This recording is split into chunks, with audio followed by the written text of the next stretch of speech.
So let's take a look at the back of our computer again. Here you'll see lots of connectors or ports where you can plug in different objects like a mouse, keyboard, and a monitor. These are known as peripherals.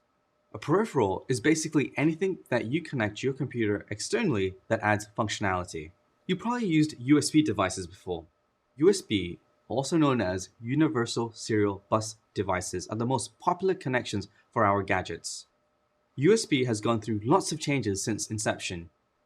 You'll most commonly encounter USB 2.0, USB 3.0, and 3.1 in today's system. In the chart, let's pay attention to the details.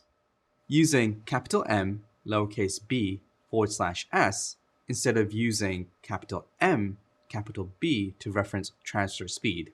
These are actually different units. MB is megabyte, or unit of data storage, while capital M, lowercase b, /s is a megabit per second, which is a unit of data transfer rate. People often mistake speeds of 40 megabit a second to mean that you can transfer 40 megabytes of data per second. Remember that 1 byte is 8 bits, so to transfer a 1 megabyte file in a second, you'll need an 8 megabits per second connection speed.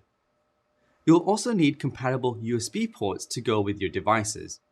If you connect a USB 2.0 device into a USB 3.0 port, you won't get 3.0 transfer speeds. But you can still use the port since it's backward compatible, meaning older hardware will work with newer hardware. The ports are easy to differentiate. Let me show you. In general, USB 2.0 are black and USB 3.0 are blue, and 3.1 ports are teal.